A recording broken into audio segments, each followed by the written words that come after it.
Hi everyone, it's Dawn. I'm coming to you from Decoupage Digital Designs. Thank you for joining me today. Today is going to be the first of a series of videos that I'm going to be doing. I'm taking the projects that I've done videos on, and I'm going to take a specific project and just do a video on the materials and supplies that you're going to need and how to use them, and any kind of further embellishments and things that you can do to amp up your creations. Before we get started, I would like to make a mention that we did start our own YouTube channel. So if you would go to YouTube and search us and like and subscribe our channel, we'd appreciate the support and help us grow our channel.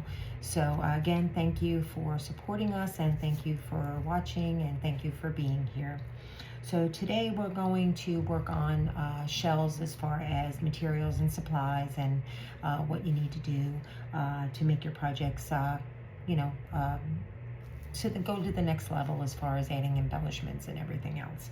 So I'd like to talk about the kind of the materials that you're going to need. And first we're going to talk about the shells. So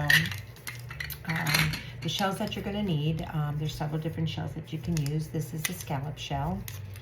I have a couple of different kinds. This is the natural shell. I did not do anything to this. It's beautiful. It's in its natural state. I did not alter these shells in any way. They didn't have a specific name. I just put in scallop shells, and this is what came up along with the normal scalloped shells. These shells sometimes come with imperfections. I do not touch the imperfections. Like, I leave all that. Sometimes if there's a little bit of a sharp edge, I might sand it a little, but I leave all the imperfections and leave the shell as natural as possible. So these are scallop shells. These are 4-inch scallop shells. I got those on Amazon.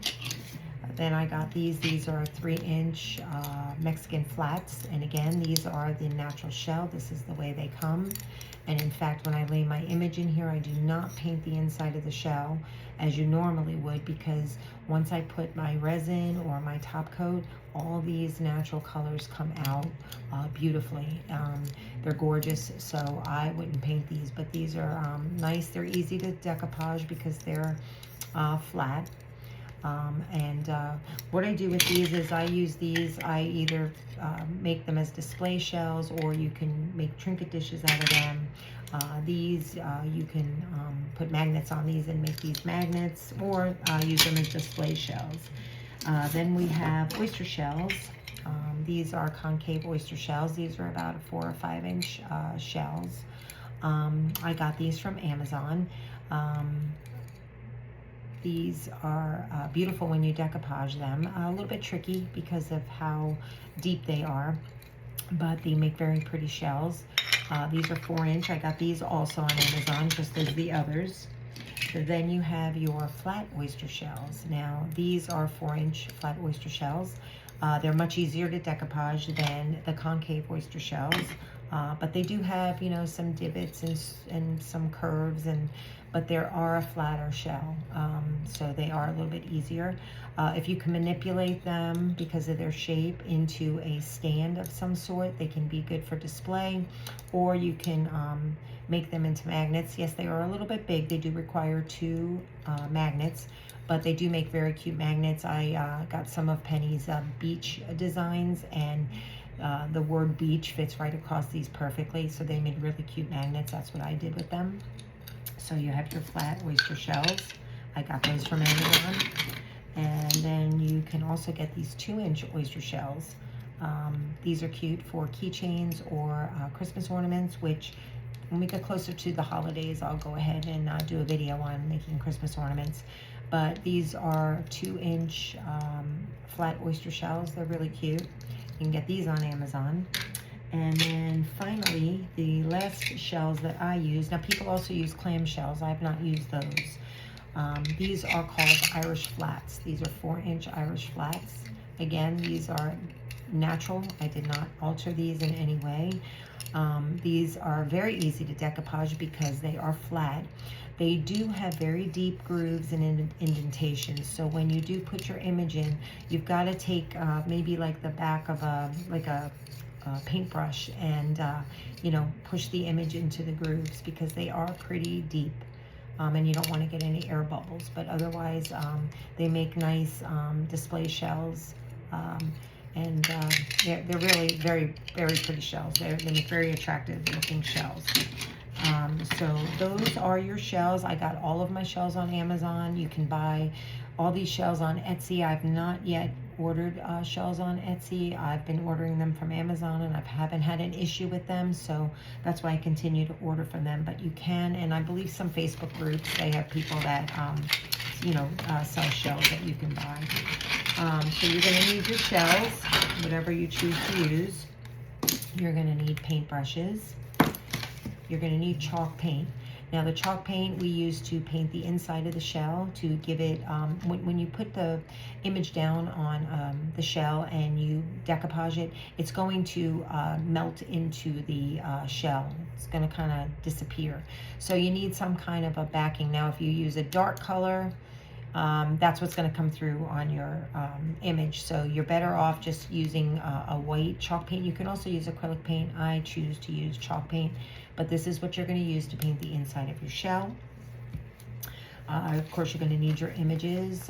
These images are from Penny's albums right here at Decoupage Digital Design. You go to the main page, you under the profile pic, you go over to the albums tab, you click on that, and there's a ton of albums there that you can choose from, many designs. I choose to tear my my designs, but you can cut them. Tearing them allows you to you know, blend the edges in much better. So these are the images from Penny's albums. The sheets that have 4 and the sheets that have 6 images on them is what fits these shells. You know, you can use any one of the sheets and then just cut your image down to size, but I find that the sheet with 4 images and 6 images work best for the shells. Now for the oyster shells, Penny has also created images that fit specifically for the oyster shells, and they do fit well. You're still going to have to manipulate them in, but they are made specifically for oyster shells. But any of these images you can get to fit in oyster shell. So after you paint the inside of your shell and you pick your image, what you're going to do is you're going to need some Mod Podge. Okay, Mod Podge is the glue that adheres the image. So after you have your painted shell, you're going to put a coat of Mod Podge in the shell, and that's where after you put the Mod Podge down, that's where you're going to place your image.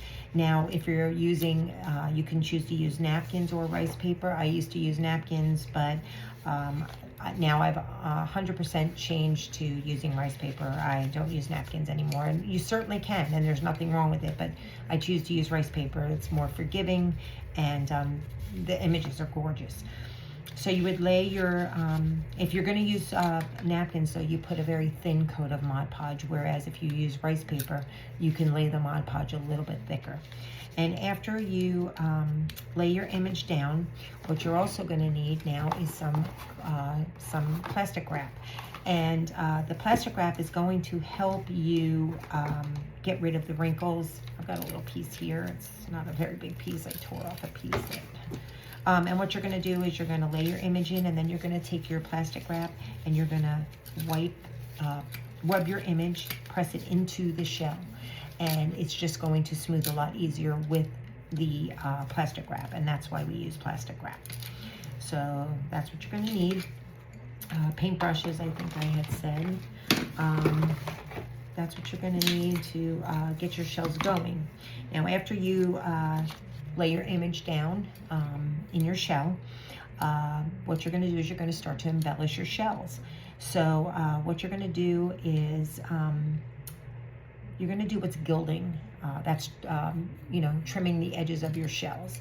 And what you can use for that is you can use metallic paints. This is folk art. I've got some deco art metallic paints. I've also got some treasure gold. You can use that with a paintbrush and go around the edges. I do have videos on all of this stuff. You go to the featured tab on the main page and scroll, and you can see all the videos that I created on how to do all this stuff. You can also choose to use these chrome markers. They are by Let's Resin, and they are liquid mirror chrome markers, and the color that you get from these is fantastic. It's like glass. It comes in a 3-pack. You get like this bronzy color, you get a gold color, and you get a silver color. And they're markers, and you would just go ahead and gild around the edges. And again, I have a video showing how to do that. You can you know, head over there and take a look at that. Okay, so now after your shells are complete, what you're going to do is, now the trimming of the edges I always do after I do the my top coat of anything. I find that the top coat, whatever you decide to use as a sealer, it I think it dulls the color.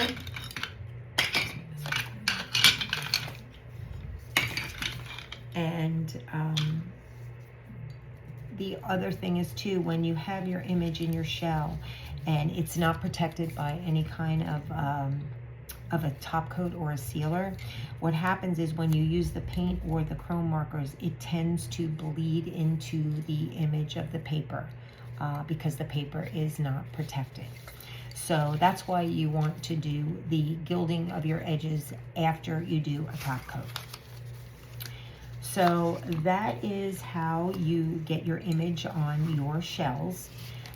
So then what you're going to do is, after that, then you're going to embellish your shells. So what you use to embellish your shells, there's several different things that you can use. These are some embellishments that I actually got these from Temu, but I don't usually order from them. It takes too long and I'm impatient. But these are the embellishments I choose to put on my shells.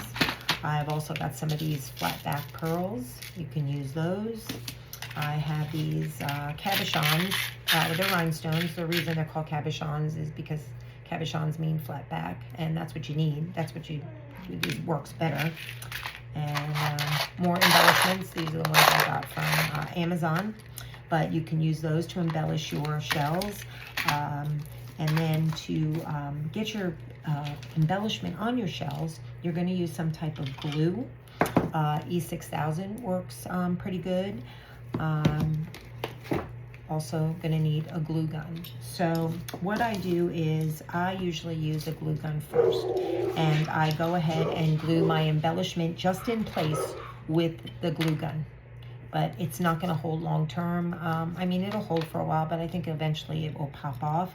So what I do is, after I glue my embellishment down, I then go ahead with the E6000 and I go back around the embellishment and secure it with a little more glue. The only thing is, this glue does take a few days to cure. So if you're going to use this, it's going to take probably 48 to 72 hours to really cure. But you'll be guaranteed that your embellishment will stay on. But I would glue it on first with your glue gun, and then go ahead back in with the E6000. So that's how I get my embellishments to stay on. The next thing is I want to show you is this stuff. It's called Snowtex. This gives kind of like a 3D effect. I use this on my Christmas ornaments. It's like a very gritty, thick kind of paste, and I apply it with a palette knife, or you can even use a popsicle stick, or maybe a paintbrush. Paintbrush, maybe not so much. And you're going to apply it to your shell. Like I said, I usually do it on my Christmas ornaments, and it allows, I build it up a little bit so it's a little bit 3D looking, and it creates the look of snow. You can use it for other stuff too. You don't have to just use it as snow. Also, we'll go into an image. If there's some snow in the picture, in the image, I go ahead and dab some on the image, and it just creates a 3D effect. So this is called Snowtex. I got this off of Amazon. My chrome markers I got from Amazon. My paints I either got from my local craft store or Amazon. So it's very easy to acquire. Then we also have Mod Podge glitter. What you can do is before you put your top coat on, you can go ahead and brush some of this on your image, and when it dries it will have some kind of a glittery effect. It's got glitter in it, but it's not like gobs of glitter, so you can use that as an embellishment. And now let me tell you about diamond dust. Love this stuff. Diamond dust is beautiful. It's gorgeous. It's very sparkly, shiny. It's very crystally, but it is shards of glass. It is actually shards of glass. It is not sugar glitter or like regular glitter. It's actually made from shards of glass. So you have to be real careful when using it. And if you put it on your ornaments or any of your shells, if it's a little sharp, which it will be, you can lightly sand it with like a fine sandpaper. I don't do that too much, and I haven't had any problems, and nobody's complained about it. But it is a very sparkly kind of glitter. It's amazing. It's not like any regular glitter. It's really amazing. But again, it's shard glass. What I do is I put some in like a shaker bottle. I have more control over it when I can, you know, sprinkle it on my shells. What I do is I usually put the top coat on my shells, and then I sprinkle my my diamond dust on there. I don't coat it with top coat after that because it completely kills the shine. So you would just sprinkle it on after, and it'll embed into the top coat or the resin, and it'll stay. You won't have to worry about it coming off. So now for top sealer, you can use some triple thick.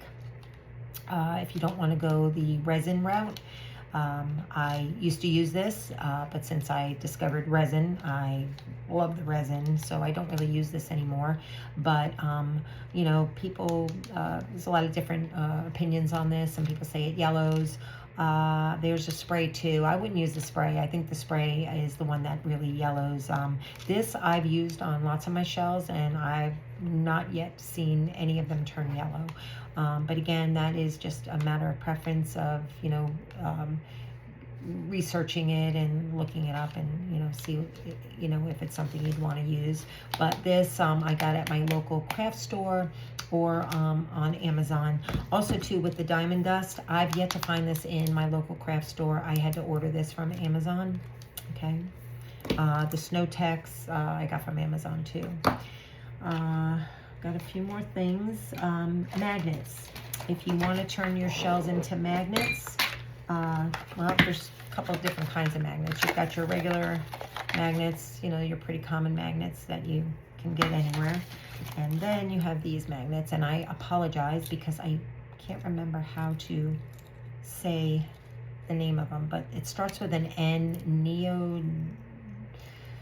neodymium or something like that they're called, but they're very, very strong magnets, and these are the ones that you're going to have to use for your shells. I've used them. They work fantastic. I have not had any issues with my shells sliding off refrigerators or anything like that. So if you're looking to make magnets, I suggest that you get these. Like I said, I'm not quite sure how to say the name of them, but if you put in Amazon strong magnets, they will come up. It starts with an N, and they're these silver magnets, and they're very, very strong. So those are the magnets I would use.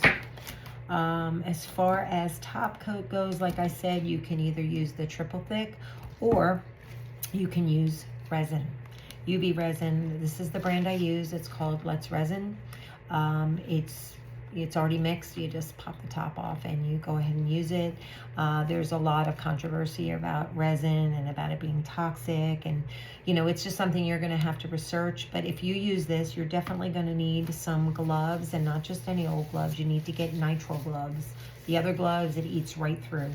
So you definitely need some gloves, and you need to use a mask. If you research it, what I see online, it tells you that you need to use a respirator. I don't use a respirator. I use one of those like N95 masks, I think is what it is. I'm not telling you what to use or what not to use. You have to make that decision on your own. What I would do is, if you plan on going this route for your top coat, I would definitely research it and see if it's right for you. Again, it is, you know, said to be toxic, and you just have to be careful using it.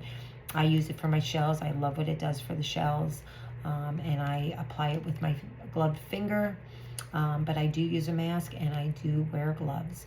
So again, I'm not telling you how to use this or to use it or not to use it, but before you decide to use it, research on it and see if it's right for you. So that's that. And one more thing, people are always asking about stands for their shells. So there's a few different stands out there. Some are wooden, plastic, metal. I'm going to show you what I use. I use 2 different types of stands. Oh, and again, to this Let's resin. I did get this on Amazon. It's inexpensive. Also, too, if you're going to use the UV resin, you need to use a UV light. Now, if you decide you want to use resin, you can go on Amazon and get the starter kit. It comes with 2 bottles of the resin and a light and a silicone mat. The light that they provide is a good light. I went out and, you know, I purchased 2 of these. You can use this as a 2-piece or split them up, and then you have 2 separate pieces. So I bought 2 of these, so I have 4 lights that I can put my shells or my projects under. This is the brand that I got. I got this from Amazon. But the light that comes in the starter kit is very substantial. What I would do usually when I start a new craft, I mean, I go all out and I buy everything and I overbuy. I want to make sure I have everything. But what I do is I buy the less of what I need, to make sure that it's a craft I'm going to stick with, and it's a craft that I'm going, you know, to continue with. So if you get the starter kit, it's very inexpensive. I think it's like $17, $18, and you get two bottles of this, a light and a silicone mat, and that light is good enough for you to start with, so that you can you know, see whether it's something that you want to continue to do. So I just wanted to mention that. Now back to the stands. These here are called easel stands, and they come in gold, black, and clear. I think they come in silver too. They're 3 inches. That's the ones I get, and you get a whole bunch of them, and they're not that expensive at all. And it fits all the shells. You know, like I said, you know, for a display. It fits the oyster shells. It'll hold them this way. If you have the right shaped oyster shell, it will also stand in a stand like this too. But these are the 3-inch easel shells. These are very inexpensive. Like I said, and they've got a few different colors. They also come in wood too. And then you have the crystal ball stands. Okay, that's what these are called. These are called crystal ball stands. Got these off of Amazon. Silver, gold. I'm not sure if they come in other colors, but I got both colors. And these are good for when you want to do trinket dishes. It holds the shells really nice. You can also, if you can also use it upside down. If you've got a shell that just doesn't quite fit, you know, you can use it upside down. It also works good for oyster shells. You might have to use it upside down when you're using the oyster shells. And again, like I said, they will sit in here, but you just got to kind of maneuver it around. But you can use them upside down or the regular way. You make it work however you need to make it work. But these I got from Amazon. These are crystal ball stands, and these are called easel stands. Is that it? I think that's probably it. So again, I hope this video was informative. I hope I answered some questions. I hope I gave you some tips. Again, this is the stuff that I use. This is the stuff that's worked for me. And I've been doing this since January. And as I go along, I find things that work easier or better. And I just figured that I would pass it on, especially to new people. But yeah, so this is the first video of a series of videos that I'm going to be doing. And again, if you would, please go over to YouTube and subscribe to our channel. We'd appreciate it. And if you, go over to the main page and go to the albums tab and check out Penny's images. She's got beautiful images, and she can size them for you. She can customize things for you. And please check out her bottle toppers. She's got some amazing bottle toppers, and what you see in the albums is not the end of the story. She can customize whatever you have an idea for. Try out the bottle toppers. They are magnificent. They're wonderful. So again, thank you for watching, and we'll see you soon, and have a great day.